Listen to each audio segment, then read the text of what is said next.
Filem ini menceritakan tentang penawanan semula Jerusalem oleh Salahuddin Al-Ayyubi dan peperangan Salib ketiga. Ia bermula apabila orang Arab di Jerusalem tidak hidup aman. Mereka sering diseksa dan dikepung oleh tentera Salib sehingga menyebabkan Salahuddin merancang untuk menawan Jerusalem.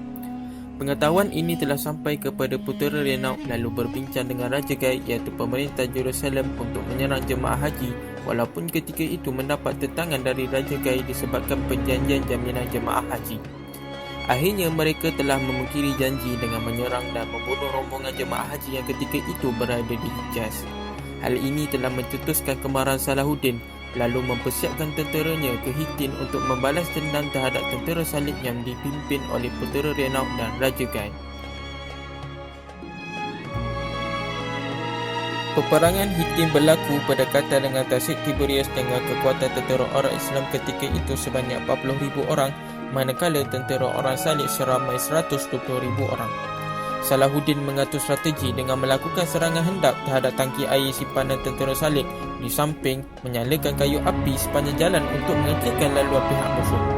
Keadaan tentera Salib yang tersepit kawasan ini menyebabkan Raja Gai menyarankan untuk berdamai dengan Salahuddin, namun ditolak oleh putera Renaud. Putera Renaud yang angkuh itu telah mengarahkan tenteranya turun memulakan peperangan yang akhirnya peperangan itu dimenangi oleh tentera Salahuddin dengan Raja Gai dan putera Renaud menyerah diri manakala isterinya Puteri Brigina berjaya melarikan diri untuk mendapatkan bantuan raja-raja Eropah. Rentetan kemenangan ini, Salahuddin berjaya menakluki kota Jerusalem. Beliau memasuki kota itu dengan perjanjian akan memberikan kesaksamaan terhadap orang Islam dan Kristian. Beliau juga menawarkan pembebasan kepada orang Kristian dengan tawaran penebusan sebanyak 10 dinar bagi lelaki dan 5 dinar bagi wanita. Selepas kekalahan tentera Salib mempertahankan Jerusalem iaitu Baitul Maqdis, Raja Richard ingin merampas kembali Jerusalem daripada Salahuddin Al-Ayyubi. Raja Richard merancang untuk menyerang kota Ak oleh kerana ianya merupakan pintu utama untuk menakluki Baitul Maqdis. Serangan pertama dilancarkan dengan menghantar anak-anak kapal di persisiran perairan kota Ak. Serangan pertama gagal kerana kekebalan tembok kota Ak sukar untuk ditembusi. Selain itu, tentera Islam berada di kedudukan yang tinggi dan mempunyai strategi perang yang hebat. Raja Richard kemudian melancarkan serangan kedua dengan menghantar lebih ramai lagi tentera. Akhirnya, tentera Islam tewas oleh kerana kekurangan kelengkapan peperangan. Yang menjadi punca utama kekalahan tentera Islam ialah disebabkan oleh adanya pembelot dalam kalangan tentera Islam iaitu Gubernur Kota Ak.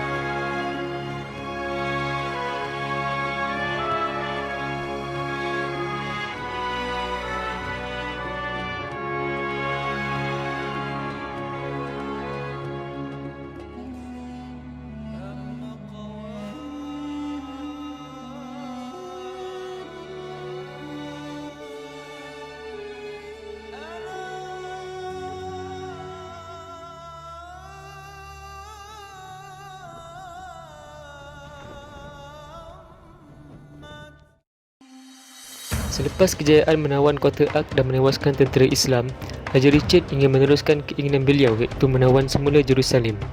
Salahuddin Al-Ayyubi dengan sendirinya pergi berjumpa dengan pihak tentera Salib untuk melakukan rundingan dan perdamaian kerana beliau tidak mahu pertumpahan darah berlaku lagi. Kata sepakat tidak tercapai oleh kerana Raja Richard angkuh dan beliau betul-betul mahukan Jerusalem tidak kira apa pun yang bakal berlaku. Oleh itu, kedua-dua pihak bersetuju untuk berperang. Salahuddin Al-Ayyubi mula merancang untuk menyerang tentera di bawah pimpinan Raja Richard secara berkelompok untuk memecah belahkan tentera Salib.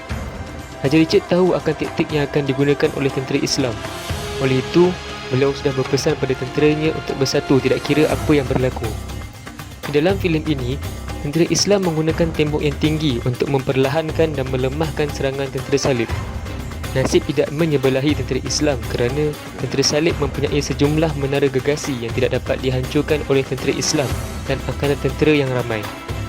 Oleh kerana tentera Salib terlampau ramai, maka Salahuddin Al-Ayyubi membuat keputusan untuk berundur dan memberikan kemenangan kepada tentera Salib.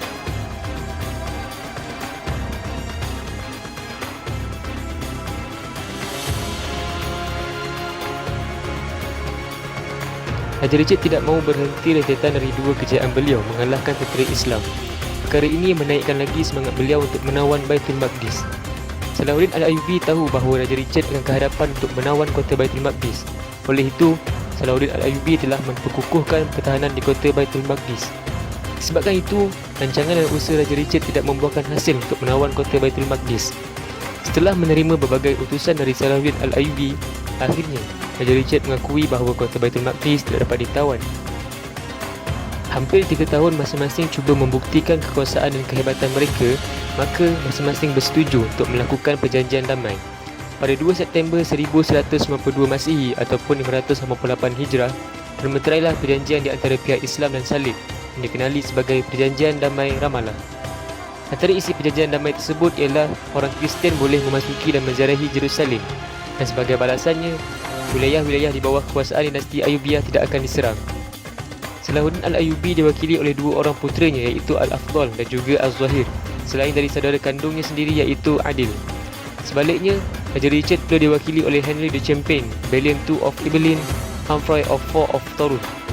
Richard dan Salahuddin akhirnya menandatangani perjanjian damai Ramallah yang menamatkan Perang Salib ketiga.